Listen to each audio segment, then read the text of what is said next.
I'm the genuine successor. As I caught the cautious glances from my biological parents and the counterfeit air they were fiercely guarding, I instantly knew I had to find new folks to call my own. I approached my uncle and aunt, who didn't have any kids, and said, "I'd like to be your kid if you're down." Everyone was stunned when my aunt pulled me into a tight hug and said, "Good girl, my sweet daughter, mommy's little gem." Later on, my birth mom tried to snatch me back. She glanced at my new mom's belly with a sneering look and said, "Sister-in-law, you can't have kids, so obviously you don't get a mother's love. But you can't just grab someone else's child." I stood firm in front of my new mom and coldly responded, "Aunt, I'm my mom's kid," then pointed to a girl crying in the corner. "Your daughter's over there, waiting for your loving heart. I'm the real successor." I discovered my true heritage during math class while we were discussing sets. The teacher called me out with an indescribable look. With just a few words, they unraveled my strange background and introduced me to a couple named Helen. But before they could finish, I jumped in with bright eyes, already mastering the art of interrupting. "Mom and Dad, nice to meet you.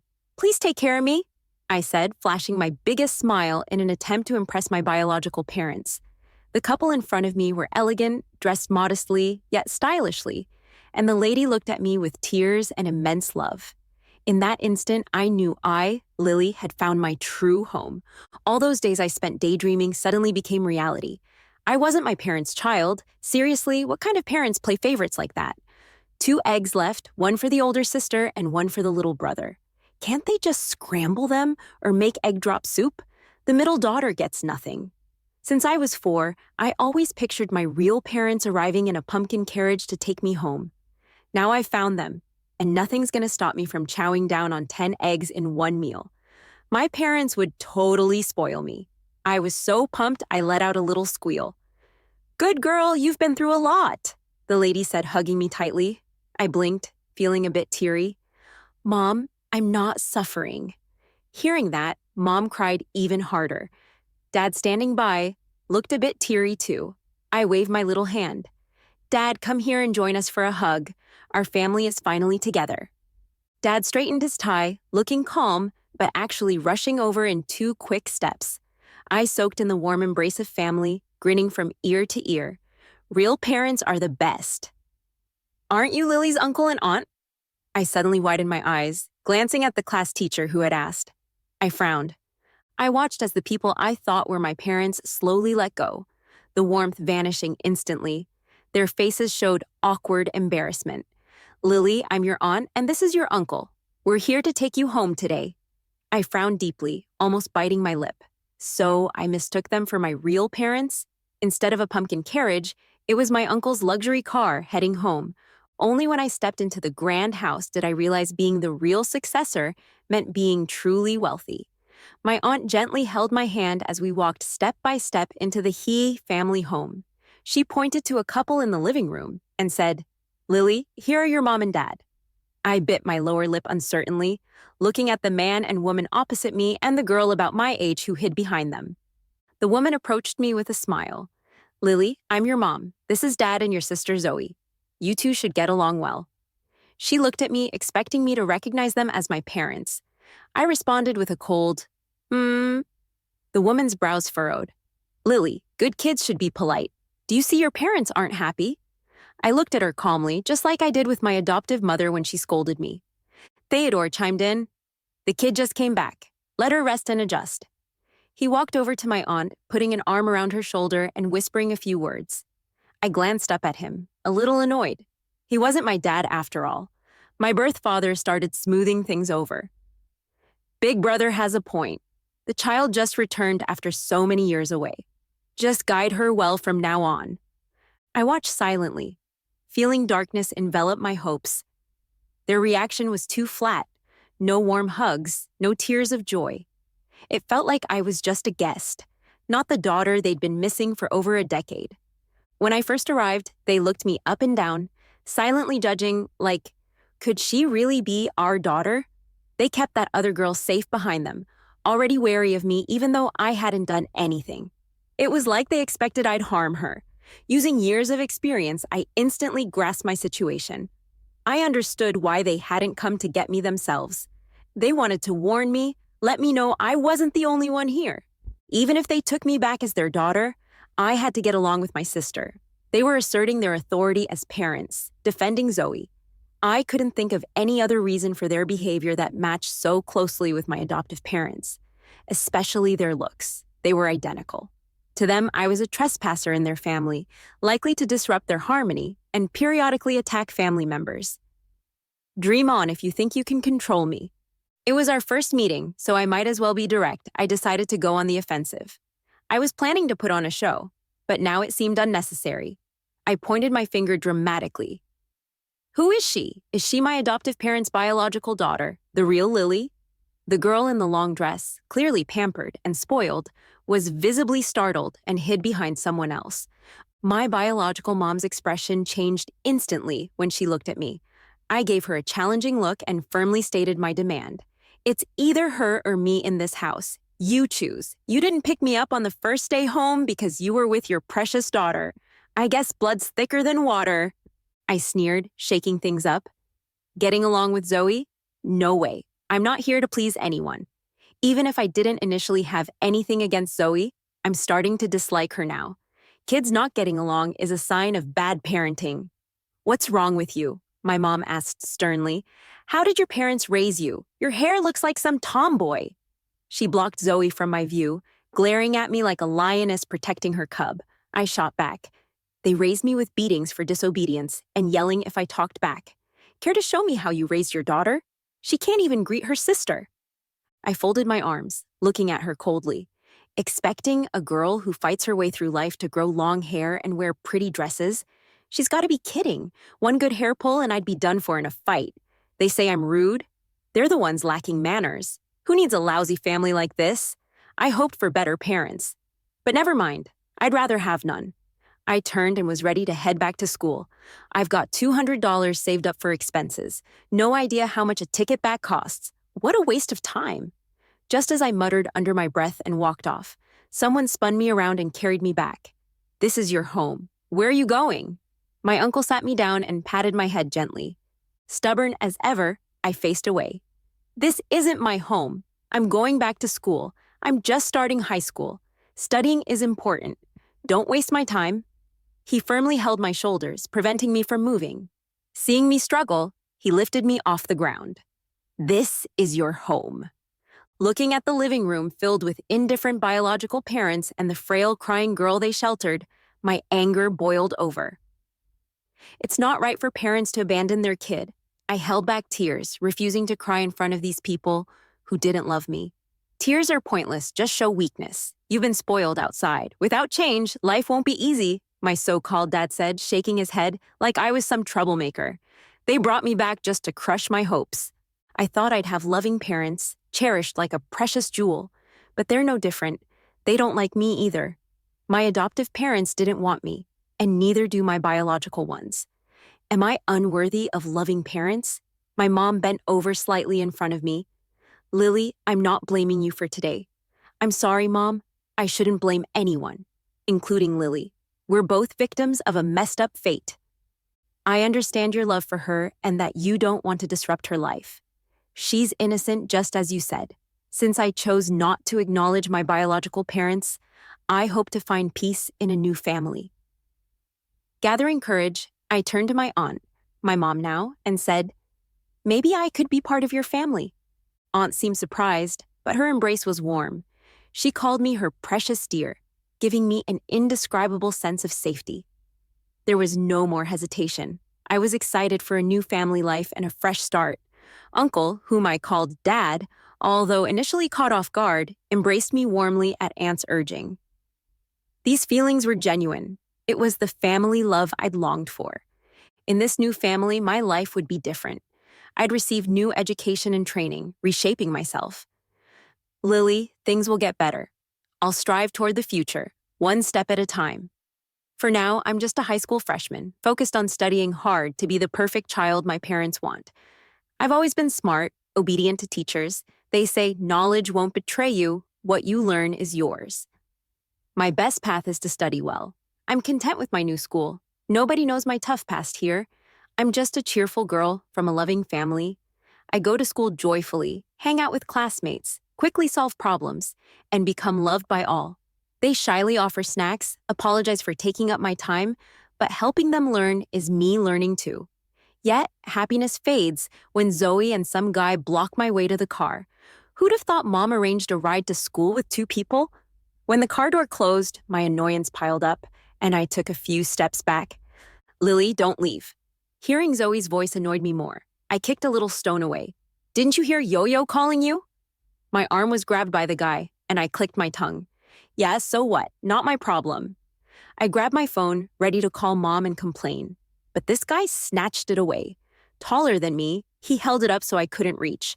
I kicked his knee. The phone fell and smashed on the ground. His look wasn't friendly. I figured out who he was. Are you okay, bro? Zoe asked, rolling up his pants to check. But he stopped her. I'm fine, he said, trying to hide the pain. I raised an eyebrow, finding the brother-sister bond kinda irritating. Just get to the point and replace my phone, Chase said through clenched teeth. Mom and Dad want you home. What's up with you staying at Uncle's all the time? I know you've had it rough these years, but they've dealt with that family and paid them off. They won't bother you again. You can relax now. I barely held back the urge to kick him again. Relax, you say? Is it for my peace of mind or theirs? Or maybe your sister's? I've been ignored and snubbed since I got back, and they gave me nothing. Now they want me home? What a joke. Zoe's face turned red from my sarcasm. I didn't want any drama with her. I just wanted her to stay away from me. Seeing her ticked me off. Why does she get everything so good? I was jealous. She seemed to muster the courage. Lily, why didn't you go to that top school? Because you didn't want to see me. I glanced at her. Yeah, because of you, but here you are bothering me all the same. Annoying. She seemed on the verge of tears. Chase looked at me with frustration. But he cared for his sister. Don't be so harsh. We don't owe you anything. And I went off. Oh, so I owe you? Get lost. Don't appear in front of me. You're annoying. Yet Zoe wouldn't back off. If I leave, will it make you feel better? Her eyes were red. She seemed serious. I'll tell Mom and Dad. I'll leave and go back. I didn't react, but Chase exploded. It's not your problem. Why would you leave? You can't handle going back there. You'd get bullied. Oh, so he knows what it's like back there. Guess he's not that dumb. Lily, say something. I crossed my arms, watching their little drama. Go act this out at home. Don't perform in front of me. I'm not buying it. Still, same deal, where you are. I'm not putting up with any crap. I don't want favoritism from parents. Zoe started crying and Chase glared at me. I just saw it as his impotent rage. Watching Zoe cry annoyed me. I just wanted peace, not this endless complication. Things seem better this way. If she has issues, work them out herself. Don't drag me in. I dropped my defenses and said seriously, listen up, I'm only saying this once. I'm not going back to that house. Why would I choose a place full of misery?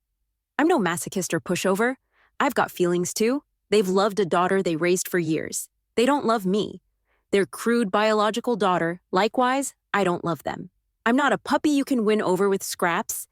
I'm starved for love, but I won't take whatever they throw my way. If they want to give love, it should be genuine. I won't settle for anything less. I looked at Zoe, my gaze steady and words sharp. We won't get along. I really dislike you.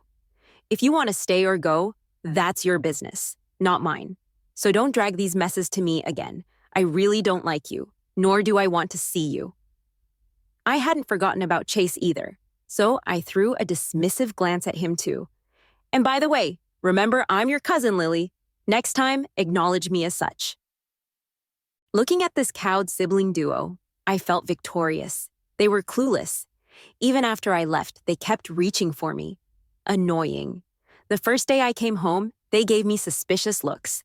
It was clear they'd never be my real parents, just a second uncle and aunt at best. Everyone has those superficial relatives, don't they? Zoe hesitated, tears streaming, and I got in the car, asking the driver to go. I didn't want to spend another second with them. Every second wasted my energy and life, but chasing away the young ones just brought the older ones in. What are they planning? Chasing a daughter who won't come back. I wouldn't return. Did they panic? They didn't value what they had until it was gone. How funny judging my second aunt's face. I saw through the facade. Love or lack of it is obvious. My mom's gaze was like looking at a treasure, full of pride. My daughter is so perfect, so amazing. I love her dearly. I want her happy every day. Yet, my second aunt's expression was scrutinizing and superior, using her status as my birth mom to assert control. Wasn't gonna work on me. I was raised through hardship, resilient, and stood up for myself. I've turned the family into a fearfully harmonious bunch, at least on the surface. I'm definitely not gonna bow my head and compromise just for some fake love from her. Not all parents love their children. My adoptive parents thought I was their own daughter back then, but they didn't love me at all, did they? If I were so easy to give in, I'd have ended up as my sister's tool, my parents' punching bag, and my brother's scapegoat at my adoptive home. It's funny, really. My older sister, who's also treated like a scapegoat, never really liked me and went even harder on me than my brother did. It's like my suffering highlighted how much my foster parents loved her. After I handled her a few times, she backed off. During the day, I couldn't stand her because my adoptive parents always sided with her. So I'd wait until night, sneak in, and cut her hair or ruin her dresses. They would yell and punish me without knowing the whole truth. So I'd sneak in at night and paint their faces with ink. You know what? If they didn't care about shame, neither did I. Hiding at home was just fine with me. Hitting or yelling didn't work on me. I was never one to listen or conform. I hate being obedient and mature. Those words mean being bullied, oppressed, and making endless sacrifices. Just like my neighbor, who dropped out of middle school to work and save for her brother's tuition. Her life's so predictable. Yet she'd still talk with this sense of happiness. Lily, you don't understand. Being the eldest sister is like being a mother. It's what I should do. If I ever get rich, marry a wealthy guy, I definitely want my brother to have a big house and my parents to live comfortably. She barely had enough to eat yet was committed to sacrificing herself for her brother. I despise that kind of greatness. It's like favoring boys over girls, is etched into some people's brains deeply. Being the second daughter is like a curse. You gotta be sensible, give, and please everyone. It's like selling off your flesh and blood until you're just bones, ending up with nothing. All you get is resentment and a barren life. During discussion time, I'm explaining a problem surrounded by my little fans. To keep up with this, I quietly study late every night. Discipline keeps me composed. Lily, this question mentions the author's tone includes sarcasm, but I don't see it, someone asked. I quickly glanced at the question. Years of maneuvering through a tough life have made me a pro in language arts. I'm all about emotions, and my writing's pretty flourishing. Reading and interpreting texts come easy. The class president tapped my desk.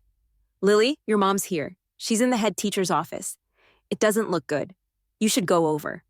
I was taken aback. Couldn't think of anything I did at the new school that would need my parents called in. Didn't beat up any rumor spreaders or fight siblings. Truly a model student here. The class is united and positive. Every day, all I think about is study, and I barely want to leave school. So why is the teacher calling my mom? I quickly ran over. My mom's never been called over. Gotta be shocked. Seeing my aunt there, my heart just sank. I corrected quickly and turned to the teacher. Teacher, she's not my mom, she's my aunt. The teacher looked puzzled. Teacher, don't listen to her nonsense. I am her biological mother.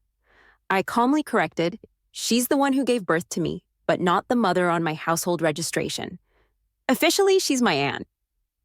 I pulled out a copy of the household registration from my phone case and showed it to the teacher and nearby staff. After showing it, I carefully put it away, then politely greeted her again. Did you forget? On registration day, you stopped our car, and I had a pleasant chat with my mom and you. I unlocked my phone, showing a family photo from that time. Here's the family photo I showed you back then. You see me, my mom, and my dad. Such a harmonious family. Her face turned a bit green, but I acted like I didn't notice, vividly helping her recall the scene. Your daughter Zoe was right behind you at the time, and I politely pointed that out. The gossiping eyes around made her face darken. With a strained voice, she said, Enough with the trouble. I'm the one who gave birth to you, and you're embarrassing yourself. I smiled, keeping my polite tone. Auntie, actually, you should stop. This is embarrassing.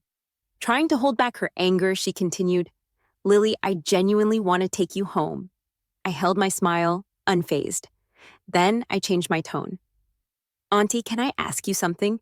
Do you think being a birth mother is more important? Or is raising a child more important? Please answer carefully. She tidied her hair, adjusting her posture. Birth is more important, or is raising a child more important? Please answer carefully. She tidied her hair, adjusting her posture. Birth is more important. I nodded. If birth is more important, I should go with you. Then Zoe should return to the Zhao family quickly. She switched her answer. Raising is more important again. I nodded, understanding her shift.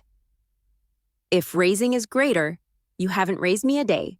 My adoptive parents, uncle, and aunt raised me, so we aren't really connected. Trying to regain dignity, she attempted to backtrack. By then, most of the teachers were in class, leaving just a few gossipers who were shooed away by the head teacher. And so, I stopped beating around the bush. Some folks just can't understand subtle hints. I interrupted directly. Auntie, you don't really need to answer that question. Life's gotta be fair, you can't have it all. To you, whatever benefits you is what you'll go for. If you don't want to give up your adopted daughter, you'll say raising is the best. But if you want to force me to acknowledge you, obey, and let you control me, then you'll say giving birth is everything. My aunt was anxiously trying to explain. That's not what I meant. I reached out and quickly clamped my hand over her mouth. I didn't want to hear her out. I just wanted to speak my piece. I hoped she'd leave after hearing me go, focus on your own 2 kids. Honestly, to me, real or fake heirs are like competing bugs fighting for resources. Whoever survives could have it. I just want to live my life. You want to keep your adopted daughter close and still have me listen to you, not disrupt the family balance. You expect me to be obedient, humble enough to beg for love that should have been mine all along. All I'm saying is, that's not gonna happen. I was polite enough not to start cursing, hoping she could feel my civility. Right on. Mom walked in applauding, eyes gleaming with joy. My heart bloomed as she entered. Mom, even my voice carried a happy wave. Mom was quick, and I adored her for that. It had only been 20 minutes since I messaged her, and she was here. She must have rushed from work. Lily, my baby, seeing me and Mom together. Aunt's face went pale. From the second household, Lily is my child now. The patriarch agreed. You agreed to at the last family meeting. Now you're at Lily's school, acting like her mom. What's your angle? Mom looked determined, and I felt stars in my eyes. Yep, she was fine with me inheriting everything from Uncle before. And now she wants to see me? That kind of motherly love doesn't work. Her moods change faster than bread goes stale. Sis, I just wanted Lily. I gave birth to her. For so many years, I never really got to be with her. Back then, I was just afraid she'd bully Zoe. You know what she used to do at her adoptive parents' place? I'm her mom. How could I not love her? Aunt sounded pitiful as she shed tears, but I wasn't moved at all. Aunt continued to moan pitifully.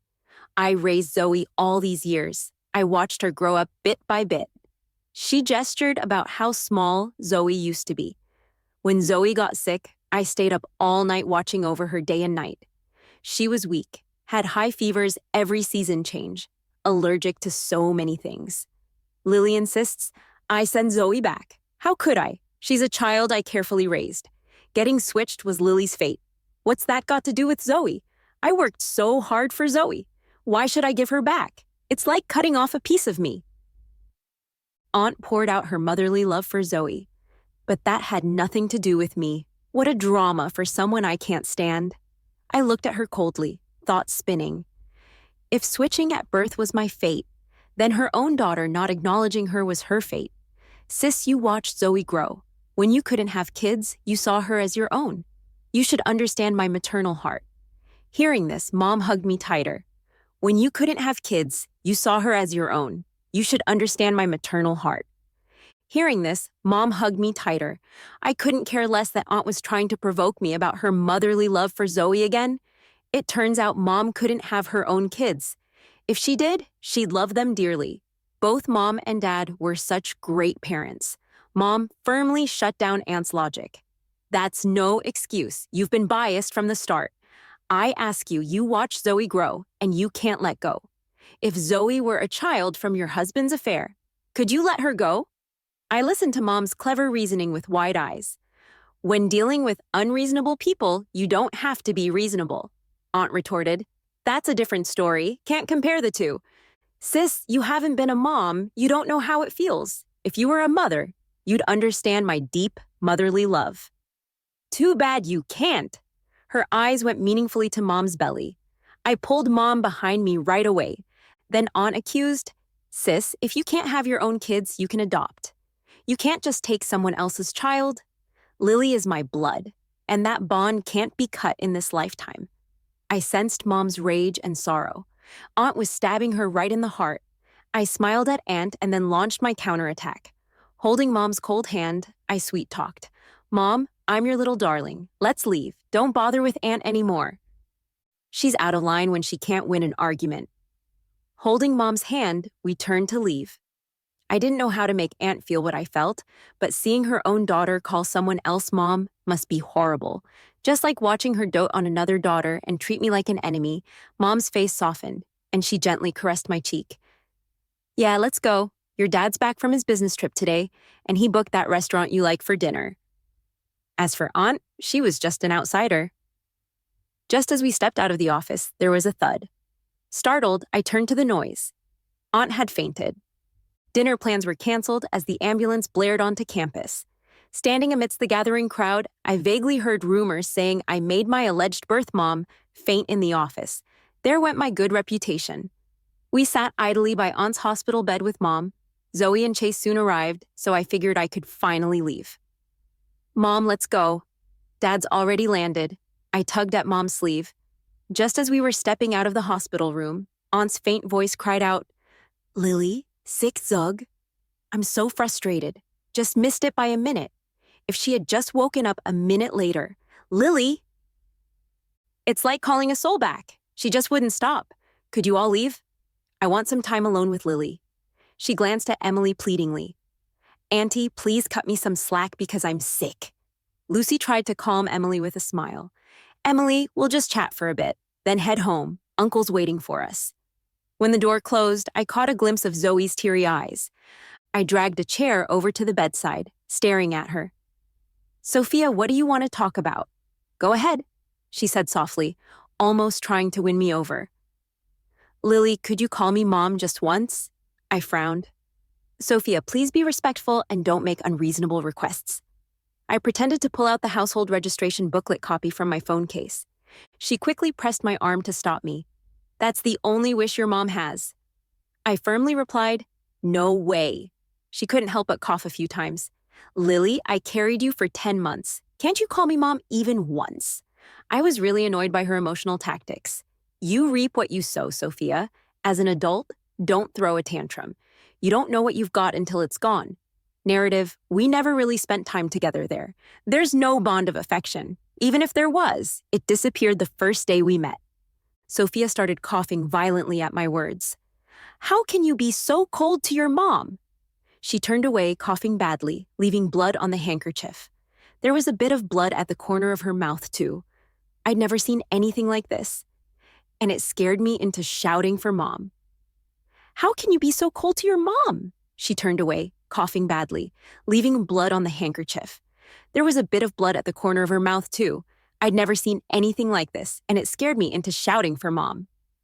Sophia smiled contently. Lily, you finally called me Mom. Feeling lost, I dashed to the door like a terrified groundhog, yelling, Mom! Emily was right there, and she hugged me. What's wrong? Don't be scared. Mom's here. I pointed frantically towards the room. Realizing something was wrong, Chase and Zoe rushed in. When I looked back, Zoe was already crying loudly, holding the blood-stained handkerchief. Sophia is sick with stomach cancer, they said. Her only wish now was for the family to reunite, meaning to move me off Uncle and Emily's registration and onto hers.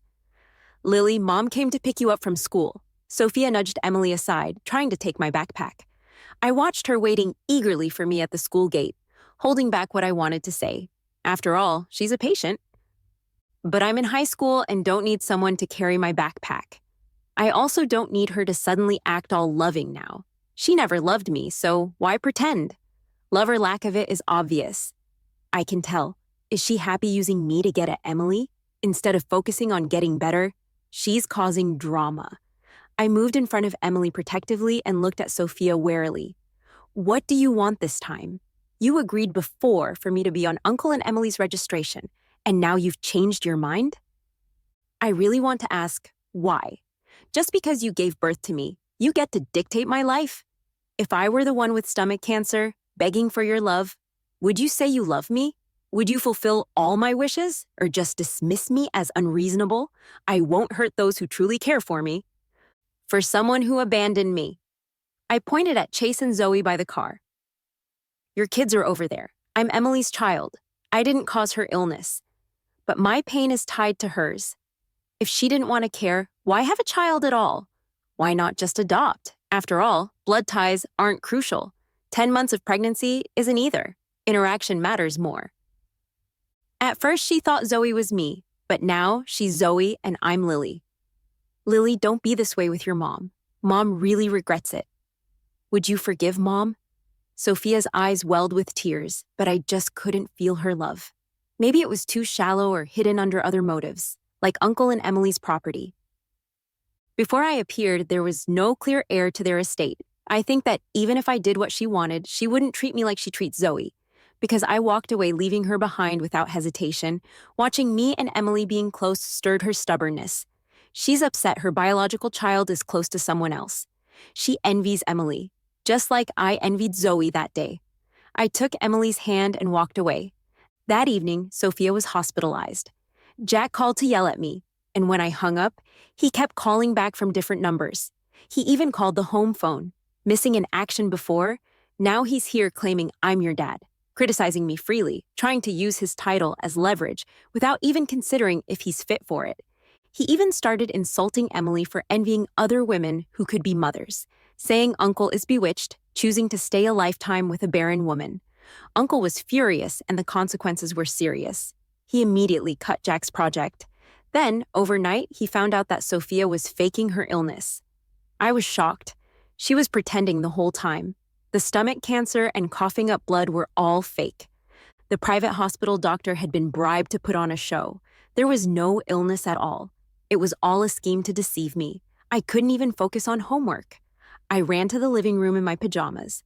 Emily and I sat on the couch while Uncle, after drinking a glass of water, laid out the whole story. I was amazed. Grandpa called and told me not to be scared. I wasn't scared. With Uncle and Emily here, I wasn't afraid of anything. I held my cheeks and marveled. Sophia really went big with this. Wasn't she afraid of being exposed?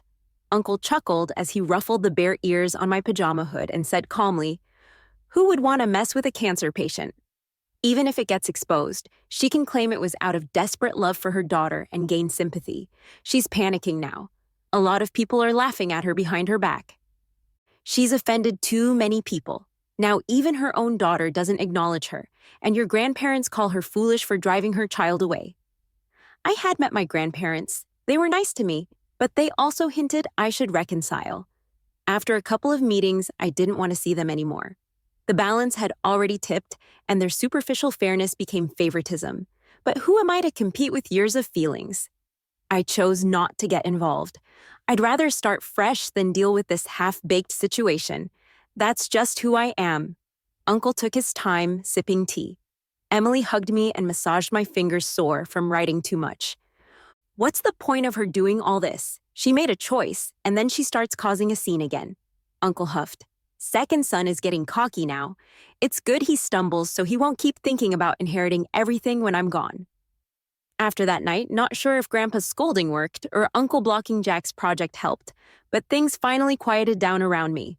But life has its twists, and people have their ups and downs. Some words are better left unsaid. They might come true. Like Sophia actually getting sick? Uncle checked it out. This time it was real. She needed a kidney transplant. Both families gathered at the hospital. The last time we all met like this was to discuss my registration. Sophia's kids sat by her bed. The best option now is matching. If we wait the fastest. Jack trailed off, looking at me. Chase and Zoe both expressed willingness to match and donate a kidney to Sophia. Sophia's hopeful gaze turned to me. No way she expected me to step up, right? I'm not even 18 yet. If it was Emily, I'd be the first in line. But Sophia, Emily stood in front of me, blocking Jack and Sophia's view. Uncle spoke up. Only Chase is 20. He meets the requirements, can match. Jack frowned, adding, Lily will be 18 soon. She should too. Emily immediately countered. Lily's just a kid, no need. Jack protested. Her own mom is sick, and she won't lift a finger. What was the point of carrying her for 10 months then? Uncle also stepped in. Lily is my daughter, and I say no. So what if she's biological? She hasn't been raised a day by them. It's me and Emily who've cared for her. Now you want to take a kidney because she's biological? No way. An argument quickly broke out. Grandpa's cane knocked repeatedly. Useless? The kidney was just the tipping point.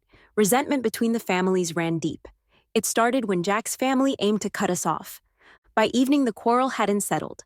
During that time, Zoe volunteered.